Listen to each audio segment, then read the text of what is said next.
सभी छोटे बड़े श्रोताओं को सुनीता भटनागर का प्यार भरा नमस्कार। ऑडियो स्टोरीज के हमारे चैनल कहानी जगत में आप सभी का स्वागत है। हिंदी कहानियों की श्रृंखला में आइए आज सुनते हैं नीरजा हेमेंद्र जी द्वारा रचित कहानी एकाकी नहीं है जीवन। वह उठी और बालकनी की तरफ खुलने वाली खिड़की का पर्दा एक ओर सरकाकर खिड़की खोल दी। बाहर से हवा का एक हल्का सा झोंका कमरे में आया और उसके वस्त्रों, बालों और अनुभूतियों को स्पर्श करता हुआ कमरे में विद्यमान प्रत्येक वस्तु का स्पर्श करने लगा। पेपरवेट से दबे कागज के पन्ने फड़फड़ाने लगे। हवा में हल्की सी ठंडक थी। यह ठंडक उसे अच्छी लग रही थी। उसने खिड़की यूं ही खुली छोड़ दी और कमरे को व्यवस्थित करने लगी। चीजों को ठीक करते करते उसकी दृष्टि दीवार घड़ी की तरफ उठी। घड़ी प्रातः के 6 बजा रही थी। कमरे को व्यवस्थित करने के उपरांत उसके कदम शीघ्रता से रसोई की तरफ बढ़ चले। रसोई में जाकर सदा की भांति वह पुनः सोच में पड़ गई कि वह क्या करे, क्या भोजन बनाए। कुछ समझ नहीं पा रही थी, किंतु कुछ न कुछ तो उसे बनाना ही पड़ेगा। वह अकेली है। अकेले खाने पीने में उसकी विशेष रुचि नहीं होती, किंतु अनिच्छा से ही सही कुछ तो भोजन उसे बनाना ही पड़ेगा। शरीर को चलाने के लिए भोजन आवश्यक भी तो है। यह सोचकर स्वयं के लिए ही सही वह भोजन बनाने का उपक्रम करने लगी। कुछ ही क्षणों बाद कामवाली ने दरवाजे की घंटी बजाई और वह रसोई से मुख्य द्वार की ओर बढ़ चली।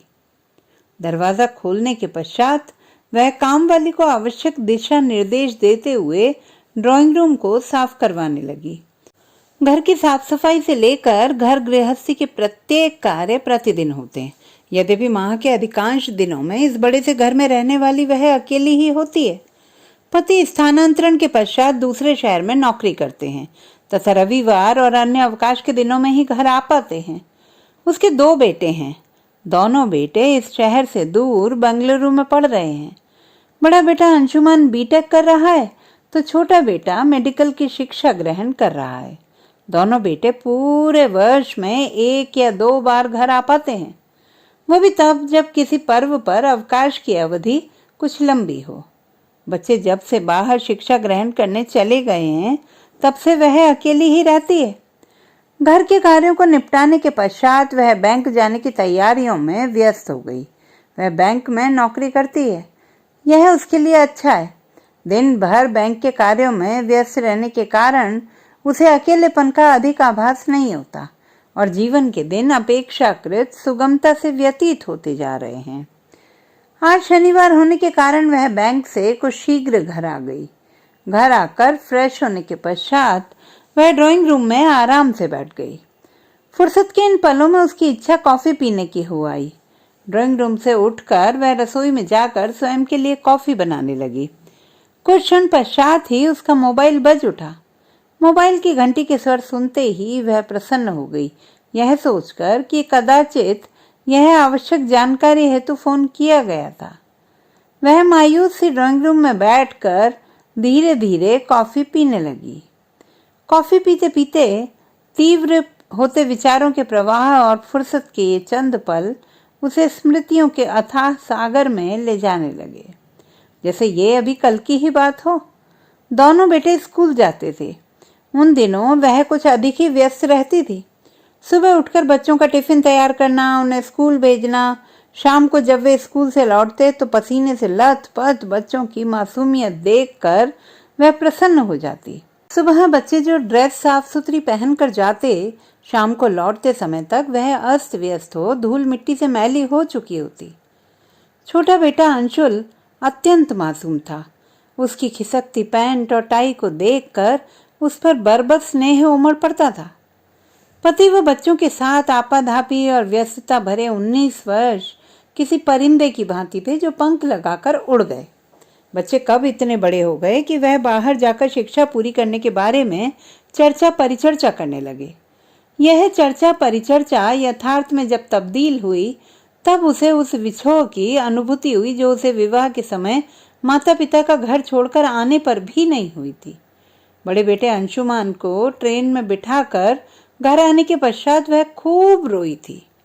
रुदन के ये आंसू पति के सांत्वना और छोटे बेटे के दुलार मनुहार से शीघ्र नहीं सूख पाए थे। अंशुमन को गए 2 वर्ष भी न व्यतीत हुए थे कि छोटे बेटे अंशुल का भी दाखिला मेडिकल कॉलेज में हो गया। एक दिन मैं उसे भी ट्रेन में बैठाकर घर आई और खूब रोई। यह बंगले नुमा बड़ा सा घर साए साए करता हुआ मुझे अकेले होने की अनुभूति करा रहा था। समय चक्र अपनी गति से चलता है, वह हमारी अनुभूतियों से अनभिज्ञ निरंतर आगे बढ़ता है। समय चक्र के साथ साथ ऋतुओं का आगमन और प्रस्थान भी होता है। सभी पर्व आते हैं जाते हैं, मानव हृदय भी इन सब में शनै शनै जीना सीख लेता है। यह अकेलापन मेरा अपना था, नितांत निजी, अभेद्य। इसको ना तो किसी पर्व का उल्लास तोड़ पाता, ना ही ये खुशनुमा ऋतुएं। अकेलेपन की इस पीड़ा को मैं किसी के समक्ष व्यक्त भी नहीं कर पाती थी। पति और बच्चों के बिना यह अधूरे से दिन कट तो जाते, किंतु हृदय के खालीपन को न काट पाते। मन में सदैव अच्छे बुरे विचार आते रहते थे। एक माँ का हृदय यही सोचता कि बच्चों ने भोजन किया या नहीं, कहीं वह अस्वस्थ तो नहीं है। वह अकेले ही चिंता करती और अकेले ही अपने हृदय को सांत्वना भी देती। पति जब रविवार को घर आते तो व्यस्तता बढ़ जाती। वह अपनी बचकानी अनुभूतियों को उनसे बांट भी न पाती और वह चले जाते। हाँ, यह अनुभूतियां बचकानी ही तो थीं, क्योंकि बच्चों से फोन पर उनका कुशल क्षेम पूछते हुए जब कभी वह अपनी चिंताओं से उन्हें अवगत कराती, बच्चे हंस पड़ते थे और वे उसे अपना और अपने स्वास्थ्य का ध्यान रखने का सुझाव दे डालते। आज फुर्सत के इन पलों में उसे पुनः बच्चों से बातें करने की इच्छा जागृत हो गई। वह अंशुमन को फोन मिलाने लगी। अंशुमन कॉलेज से हॉस्टल लौट आया था। उसने फोन उठाया।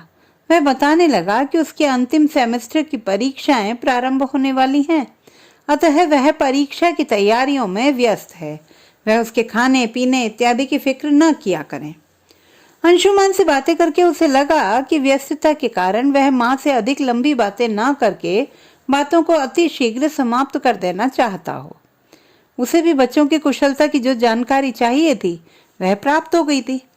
तत्पश्चात उसने छोटे बेटे अंशुल से भी दूरभाष से बातें की, कुशल क्षेम पूछा। वह भी परीक्षा की तैयारियों में व्यस्त था तथा सब कुछ ठीक था। बच्चों से बातें करके उसे यह अनुभव हुआ कि बच्चे अब बड़े हो गए, वह धीरे धीरे आत्मनिर्भर हो रहे हैं और उसे उनकी फिक्र करने की आवश्यकता नहीं है।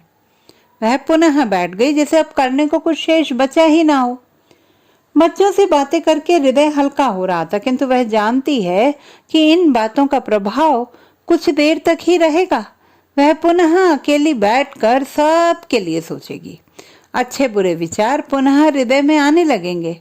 वह माँ के इस हृदय को, उसकी ममता को बच्चों से किस प्रकार विलग होने दे।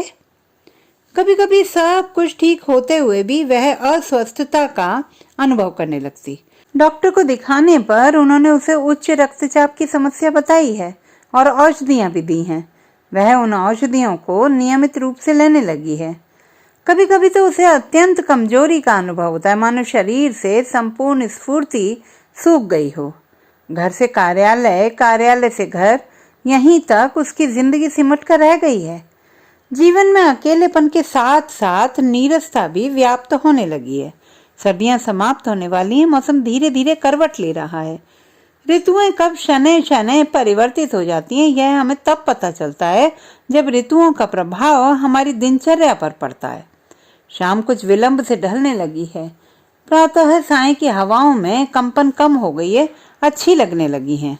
वसंत ऋतु का आगमन हो चुका है। कोयल की कूक यदा कदा सुनाई देने लगी है। कदाचित आम के वृक्षों पर बौर आ गए होंगे। खेतों में भी पीले सरसों के फूल लहलहा रहे होंगे। नव पुष्प, नव पल्लव, सृष्टि का नव श्रृंगार, यही तो है वसंत। किंतु यह वसंत उसे पतझड़ के सदृश क्यों आभासित हो रहा है? नव पल्लव तो विकसित हो रहे हैं, किंतु बहुतायत पुराने पत्ते भी तो गिर रहे हैं। हवाओं में भी रूखापन है। इस प्रकार की अनुभूति मेरी इस मनह स्थिति के कारण भी हो सकती है। अगले माह होली का पर्व है। उसे इस पर्व की प्रतीक्षा है, क्योंकि बच्चे इस पर्व पर घर आ रहे हैं। इस पर्व पर उनकी छुट्टियों की अवधि कुछ लंबी होती है। ये दिन, ये चंद दिन व्यस्तता भरे और उल्लासपूर्ण होंगे, वह जानती है।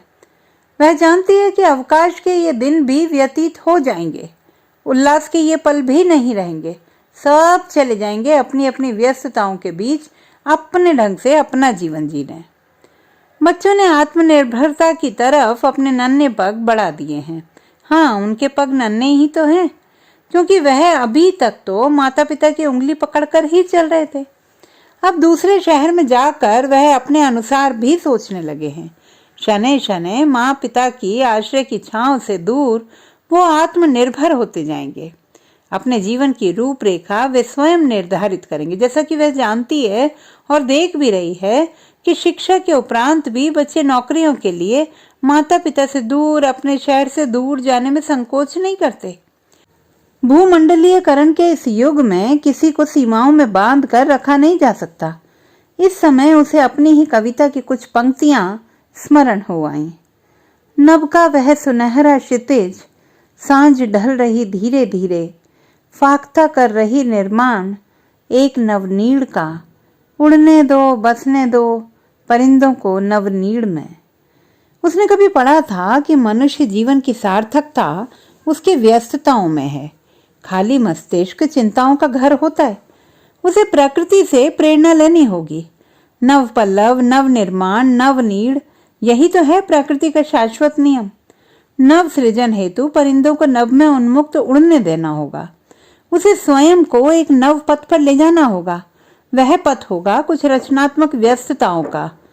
इस पथ पर चलकर वह समाज के वंचित लोगों के लिए कुछ करेगी। अपना वह समय जिसे व्यर्थ की चिंताओं में व्यतीत करती थी, उस बहुमूल्य समय को वह ऐसे लोगों के बीच व्यतीत करेगी। इसके लिए उसने मार्ग चुना है वृद्ध आश्रम में तिरस्कृत पड़े उन लोगों की सेवा का, जो समाज की नींव के पत्थर हैं किंतु उपेक्षित और अदृश्य हैं। उन्हें तो बस आवश्यकता है कि समाज को दिए उनके अमूल्य योगदान को समझा और सराहा जाए। दो शब्दों के माध्यम से उसे व्यक्त किया जाए, न कि उन्हें अयोग्य और बेकार पड़ी कोई वस्तु समझा जाए। अगले दिन कार्यालय से घर लौटते समय वह शहर के एक वृद्धाश्रम में गई। वहां पहुंचकर उसने समझा कि संध्या की अवधि दिन की भांति लंबी कदाचित ना हो, किंतु प्रकाश के अभाव में यह अमावस की भांति स्याह हो जाती है। संध्या काल में भी इस अमावस की अनुभूति यहाँ के वृद्धजन कर रहे हैं। उसने उन बुजुर्गों से बातें की, उसे वहां बहुत अच्छा लगा। उसने यह भी देखा कि उससे बातें करके उन वृद्धजनों के चेहरों पर एक आत्मीय मुस्कान फैल गई थी। बाहर आकर वह बहुत अच्छा अनुभव कर रही थी। उसने निश्चय कर लिया कि प्रतिदिन कार्यालय से लौटते समय अपनी शाम के उन निरर्थक पलों को वह इन वृद्धजनों के बीच व्यतीत करेगी। उन व्यर्थ पलों को सार्थक और उद्देश्यपूर्ण बनाएगी। यह बात वह पति और बेटों को शीघ्र बता देना चाह रही थी। वृद्धाश्रम के गेट के बाहर आकर गाड़ी में बैठते ही उसने सर्वप्रथम अपने पति को फोन मिलाया। उन्होंने इस बात पर प्रसन्नता व्यक्त की और प्रोत्साहित करते हुए कहा, तुम हम सबकी चिंता करके अपना स्वास्थ्य खराब कर रही थी, यह तुम्हारे लिए भी अच्छा रहेगा। बच्चे भी अत्यंत प्रसन्न हुए और कहा, माँ, आप उन वृद्धजनों की देखभाल करके एक नेक कार्य कर रही हैं। आप अनुकरणीय हैं। हमें गर्व है माँ आप पर। ये बातें उसका उत्साह वर्धन कर रही थी। उसे भी तो अपनी एकाकी शाम किसी उद्देश्य के लिए समर्पित करनी है। उसने गाड़ी के शीशे से आसमान की तरफ देखा। कविता की पंक्तियों की भांति क्षितिज सुंदर सुनहरा हो रहा था। संध्या का आगमन होने वाला था। परिंदे आसमान में स्वच्छंद विचरण कर रहे थे। उसके हृदय में भी आनंद की अनुभूति आहिस्ता आहिस्ता व्याप्त होती जा रही थी। वृद्धाश्रम से लौटने के पश्चात उसे आभासित हो रहा था कि संध्या काल भी उतना ही मनोहारी हो सकता है जितना कि सूर्योदय। तो दोस्तों, ये थी हमारी आज की कहानी। आपको कैसी लगी कमेंट बॉक्स में लिखना ना भूलें। चैनल को सब्सक्राइब करें, लाइक करें और मित्रों के साथ शेयर करें।